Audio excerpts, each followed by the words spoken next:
When Fallout New Vegas released back in 2010, I don't believe that anybody knew how special this game was going to turn out. When Fallout 3 released a few years prior, it got overly positive reviews from gaming websites and reviewers alike. It changed the entire Fallout series from the original Fallout 1 and 2, which were over-the-top point-and-click games, and it put it in a first-person shooter world. Fallout New Vegas built upon what Fallout 3 brought to the table, and admittedly, it completely blew it out of the water, to the point where many people believe it to be the better of the two. New Vegas became so popular and well liked that when Fallout 4 finally released, many people were really upset that Bethesda got rid of and changed many of the things that made New Vegas so great. But what exactly were those things that made Fallout New Vegas so special? Every town you come across has relevancy. There is nothing placed in this game that has no meaning, and everything serves a purpose. Obsidian did a great job of creating a story from the world and the people who inhabit it. There is a lot to find in the Mojave Desert, and you may not find everything in one playthrough. In the main storyline, the player is given a choice about halfway through. You have to choose one path of 4 that will greatly impact the rest of your playthrough. Whatever you may choose, there's already 3 other reasons to replay the game again. To see how things will change, to see what you'll do differently. It is not only the ending that's affected, but also the second half of New Vegas. Aside from the main quest line, which I don't really want to talk about too much in this video, there are hundreds of side quests to discover and stories to find. One example of a side quest in New Vegas can be the side quest Beyond the Beef. In the New Vegas Strip, there are many buildings with bright lights, and admittedly it'll attract the player. Because of this, it is easy to not enter one of them because you might be attracted to another one. You can walk past the Ultralux many times and never question the place. And at first when you enter, you are shown a glorious casino with a nice atmosphere. The people seem a little odd, but this is a post-apocalyptic world we're talking about. If you do a little more digging, however, you hear rumors about the White Glove Society and them being cannibals. Someone in the casino will ask you to find his son and said that he went missing just as they got here. Search around the casino a little bit and you'll find the boy was taken and people who took him want to eat him. But there are also members of the White Glove Society that did not want to take him. You can find out that the White Glove Society were cannibals a long time ago and have since changed their ways. There are those in the society who do not want to change. This questline has several different endings to it. It's up to the player to obtain an ending, whichever ending that may be. You could save the boy.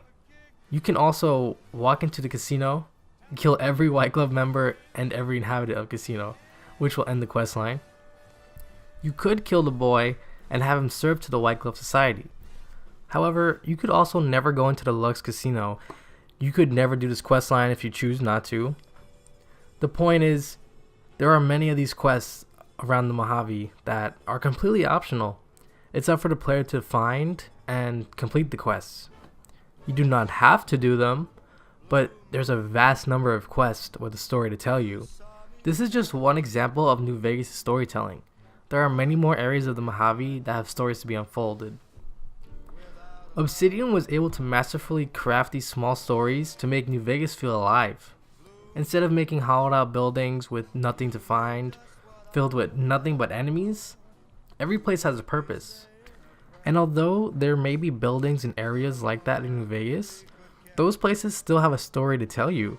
If you take the time and find it, it is not straight up told to the player, but rather using its world and showing you the story. Most actions that you do in New Vegas have a consequence to it. In Fallout 3, there was the karma system. If you did something good, you gained better karma. If you did something bad, you lost karma.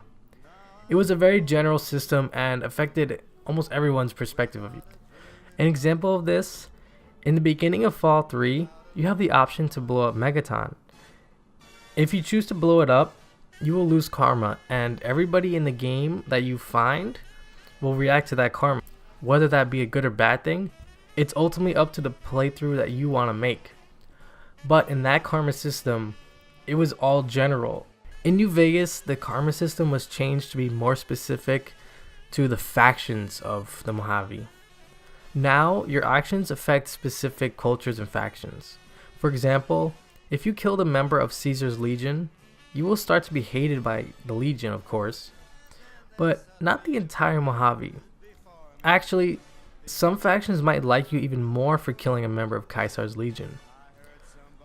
Alternatively, if you killed a member of the NCR would start to hate you, and Caesar's Legion would start to like you. The system is brilliantly done because if the player wants to make a certain build or character, it's up to the player to be devoted to whichever faction they want. If the player wants to be devoted to the NCR, the player can make the decision to align themselves with all of the NCR outposts they find. However, the player could also kill every NCR outpost they find without any questions asked if they wanted to side against them. These karma systems have consequences. If you become notorious with the NCR or Caesar's Legion, they will eventually start to shoot you on sight and even send people after you to kill you. You can even lose quests available to you because you will be completely shunned from those you have wronged. However, if you decide to side with the NCR or Caesar's Legion, you can also get rewarded with specific quests you wouldn't get otherwise. You can also receive items that will allow you to call for reinforcements. Your companions will even respond to the actions you take. One example, if you decide to side with Caesar's Legion, Boone will instantly turn on you and he will leave your side, which kind of sucks because he's the best companion. From the minute you leave the Doc's house, you can head straight to the other side of the map if you wanted. You can go to the Strip, you can go straight to Caesar. The player does not need to do any quest in Goodsprings. In fact, the player could skip most of the main quest line if they want. Fallout New Vegas gives you an immense amount of freedom to do what you want. You can kill every NPC in this game if you wanted to. Hell, you can literally kill everyone in Goodsprings right when you start your first playthrough. You'll be a madman, but it's entirely possible. Of course, as I stated with the karma point, this all has consequences to it, but the fact is, Obsidian allows the player to have so much freedom and do what they want, it's quite amazing. There are so many choices in New Vegas that I feel every playthrough I learn something new about this game. And no matter how many times I play through it, no matter how many hours I put into it, I always feel like every playthrough is special. From the guns that you choose to use, well, you don't even need to use a gun in the entire game. You can use your fists or a melee weapon. You can approach every situation differently. Like I said, you could kill any NPC if you wanted, but you could also choose not to kill anyone in the game. If you put your skills to the right points in speech, you can make choices wisely and you can avoid any confrontation whatsoever. You can also sneak past your enemies, you can go in guns blazing, you could turn on your allies, you could go to a store, rob them, leave, and then come back and they'll all be hostile towards you. You could pickpocket them if you don't want to get seen. You get the idea. To listen to all these choices doesn't do it justice. When you play New Vegas and make these choices yourself, the playthrough becomes your own. You feel connected to the NPCs because they respond to your decisions. I constantly find myself going back to the Mojave just to see how I can play the game differently. To see all the outcomes to a side quest or main quest, to see the limitations that I have as the player, it's truly remarkable how Obsidian managed to pull this off. I strongly believe that the opening of any game is one of the most important parts of that game, which I'm sure many people will agree with. Fallout New Vegas doesn't have a grand opening, it doesn't have a long opening. In fact, it's very short. The opening cinematic is a great way to introduce the player to the main quest and motivate you as well. I mean, you just got shot in the head by some prick in a checkered suit. What other motivation could you possibly need to find this guy? He's an asshole. Compare this to Fallout 3's long opening, which doesn't make it bad by any means. It is very story driven, with the player starting off in Vault 101, slowly growing up and seeing the eyes of the character as a baby, a teenager, and a young adult. In New Vegas, the opening gets right to the point. It wants to get you out of Doc's house and into the desert as fast as it can, while still being effective with giving you your special choices and your starting stats. This makes repeat playthroughs much easier for the player because you don't have to go through a long introduction. Despite Fallout 3 having, in my opinion, a good opening, the length of the introduction is a slight concern for me when I decide to give it a replay. In New Vegas, you're in the Mojave Desert in minutes. Fallout New Vegas is a special game that I believe is a landmark for all video games. It truly encapsulates just how different a sequel could be despite being on the same engine and released only a few years later. Ultimately, being created by a different studio can make all the difference, and despite all these similarities between Fallout 3 and New Vegas is the one that seems to be truly a masterpiece. Hey everyone, thanks for watching my video. I just want to say thank you to everyone for the huge support with the Dark Souls video, and I never thought it would get so many views in such a short amount of time.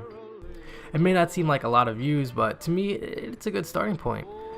And I just want to say that I'm very highly motivated to make more videos and express my opinions and views on different video games.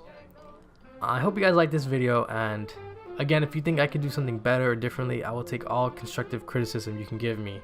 I'm still very new to this, and admittedly, editing is very hard, but I will keep trying to do better and improve.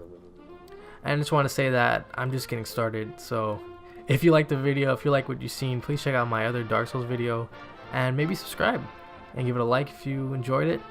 Thanks guys.